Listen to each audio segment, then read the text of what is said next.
ذریعے سے انسانی معاشرے کو انسانی معاشرہ رہنے دیں. انسان وحشت اور بربریت طرف بڑھ رہا ہے.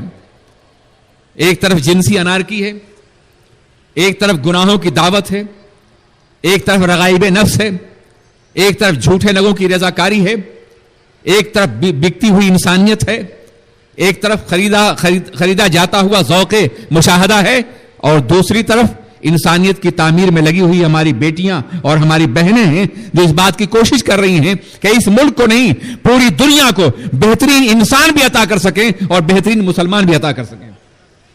اور یہ کام عورت ہی کر سکتی ہے.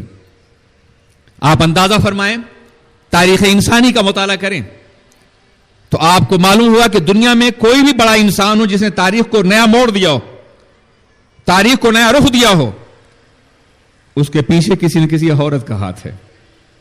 کوئی بھی انسان ہو، ارسطو ہو، سقراط ہو، بطلیموس ہو، اسکندر اعظم ہو، یا دوسرے افراد ہوں، اور پھر انبیاء کرام میں جناب ابراہیم ہوں، جناب موسیٰ ہوں، سرور کائنات محمد الرسول اللہ ہوں، محراب میں عبادت کرنے والی جناب مریم پاک رضی اللہ تعالی عنہ ہوں، عزیزان ملت اسلامیہ جناب فاطمہ ہوں، خدیجہ الکبریٰ رضی اللہ تعالیٰ عنہ ہوں. آپ ان کی زندگیوں کو دیکھیے، انہوں نے تشکیل معاشرہ میں انتہائی اہم رول ادا کیا ہے. ہر دور میں اور ہر عصر میں یہ بات مسلم رہی ہے. اگر کوئی شخص مفکر بنا ہے تو اس کے پیچھے بھی کوئی ماں ہے. اگر کوئی شخص فلسفی بنا ہے تو اس کے پیچھے بھی کوئی خاتون ہے. اگر کوئی شخص افلاطون بنا ہے تو اس کے پیچھے بھی کوئی خاتون نظر آئے گی. اگر کوئی شخص فاتح بنا ہے تو وہ بھی کسی ماں کا حوصلہ اور دیا ہوا جگر ہے. اگر کوئی شخص حکمراں بنا ہے تو حکمرانی کا یہ سلیقہ بھی کسی نے ماں نے دیا ہے. اگر کوئی شخص غوث بنا ہے تو اسی بنیاد پر کہ ایک ماں نے اپنے بڑھاپے کی تمام تر کمزوریوں کو چھوڑ کر کے اپنے بیٹے کو دین کی تعلیم کے لیے روانہ کر دیا تھا. اگر ماں نہ ہوتی تو غوث نہ ہوتا.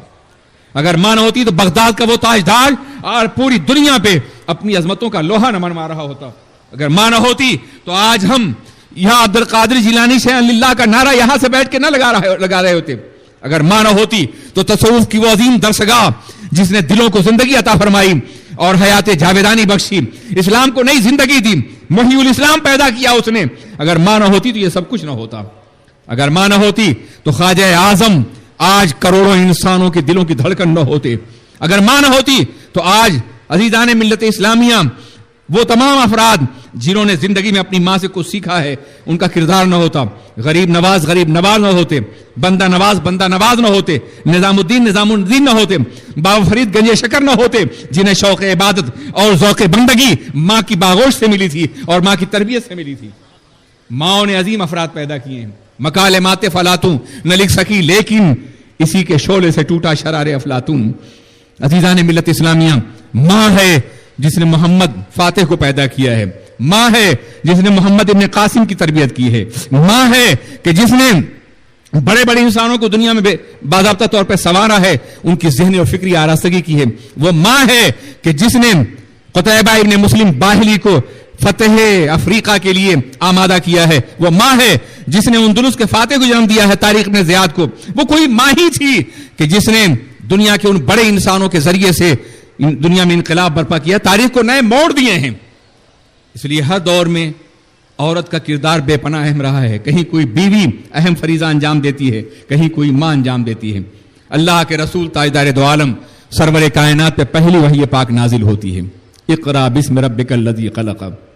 پہلی مرتبہ وحی پاک کا اہتمال کر رہے ہیں. سینہ مصطفیٰ پہ پہلی مرتبہ وحی پاک کا جلال اتر رہا ہے. پیغمبر ہیں، وحی پاک کی عظمت کو سامنے رکھتے ہیں.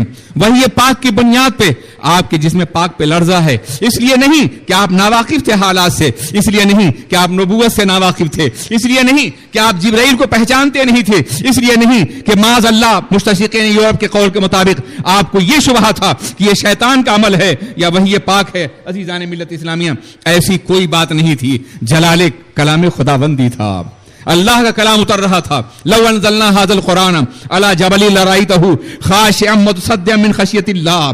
پہلا تجربہ تھا. عزیزان ملت اسلامیہ، اللہ کے رسول لرزہ بر اندام اپنے گھر میں تشریف لاتے ہیں. جناب خدیجہ رضی اللہ تعالی عنہا سے کہتے ہیں زملونی، مجھے چادر اڑا دو. چادر اڑا دی گئی ہے اور اس کے بعد آپ اپنے کرب کا اظہار کرتے ہیں تو وہ کہتی ہیں آپ غم نہ کریں، اللہ آپ کو ہلاک نہیں فرمائے گا، آپ کو نقصان نہیں پہنچائے گا۔ آپ غریبوں کو سہارا دیتے ہیں، بے کسوں کو سہارا دیتے ہیں، صلہ رحمی کرتے ہیں، کمزوروں کو تعاون عطا فرماتے ہیں، آپ خود کما کر کے اور دوسروں کو جو محروم ہیں اس طبقے کو باضابطہ زندگی کی توانائی عطا فرماتے ہیں۔ اللہ آپ کو یقیناً کامیاب فرمائے گا۔ عزیزان ملت اسلامیہ، یہ پہلا مرحلہ تھا جو ایک خاتون خانہ، ایک شریک زندگی، ہماری تمام کائنات کے مسلمانوں کی ماں اپنے عظیم شوہر کو جو نبوت سے سرفراز ہوئے ہیں اور نبوت کا پیغام پہنچانے والے ہیں انہیں تسلی دے رہی ہیں۔ اس مرحلے میں ان کی تسلی بظاہر تاریخ دانوں کو معمولی نظر آتی ہو، مگر میں عرض کرنا چاہتا ہوں نبوت کہ میں آگے چلنے والے تمام مراحل میں ان تسلی کے الفاظ کو بے پناہ دخل ہے۔ رسول پاک پرسکون ہو جاتے ہیں، رسول پاک مطمئن ہو جاتے ہیں، دہشت نہیں بلکہ جلال خداوندی کی وہ کیفیت جو قلب پاک پر ہے وہ تھوڑی دیر کے لیے مات پڑ جاتی ہے، اور اس طرح سے آپ اپنے طور پر کلام الہی کے لیے خود کو تیار کر لیتے ہیں۔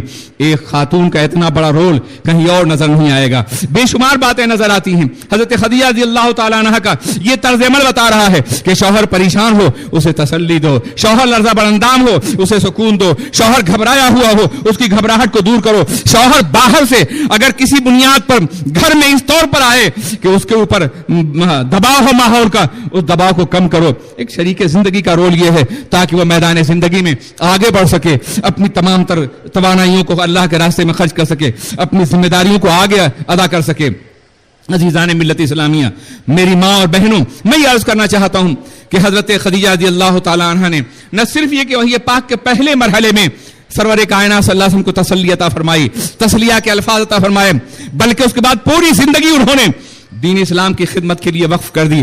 آپ اچھی طرح جانتے ہیں، آپ کو معلوم ہے کہ جناب خدیجہ رضی اللہ تعالیٰ عنہ رئیس التجار مکہ خویلد کی بیٹی تھی۔ خویلد وہ ہیں جن کے دروازے پر مکے کا ہر تاجر، مکے کا ہر ضرورت مند اور مکے کا ہر ٹریڈر حاجت مند بن کے حاضر ہوا کرتا تھا، جن کی دولت کا عالم یہ تھا کہ جب ان کا مال کبھی شام کی منڈیوں میں پہنچتا، یمن کے بازار پہنچتا تو بازار کا نرخ بڑھ جاتا تھا، بازار کی حیثیت بڑھ جاتی تھی، بازار بھر جاتا تھا، قد قامتی سوق کی کیفیت پیدا ہو جاتی تھی۔ یہ جناب خدیجہ تھی، مگر اللہ کے رسول صلی اللہ علیہ وسلم نے جب دعوت کا آغاز کیا تو انہوں نے اپنا سب کچھ اللہ کے راستے میں خرچ کرنے کا فیصلہ کر لیا، بے نیاز کر دیا، آزاد کر دیا۔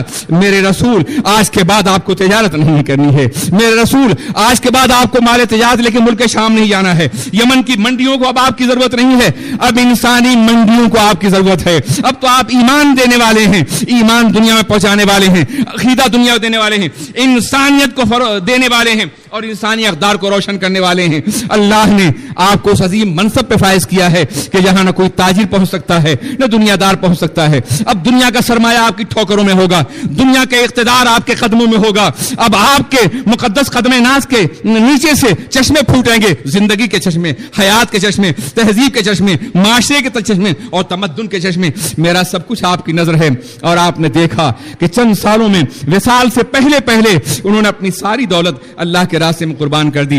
جناب خدیجہ کا یہ اثار نہ ہوتا تو یقینی طور پہ کام کی رفتار اتنی آگے نہ بڑھتی، اس قدر بڑھتی نظر نہ آتی۔ میں عرض کرنا چاہتا ہوں جتنے بھی داعیان دین ہیں، جتنے مبلغین اسلام ہیں، سرکار دو عالم کے بعد دین کی دعوت کی ذمہ داری امت مسلمہ کے سر ڈال دی گئی ہے۔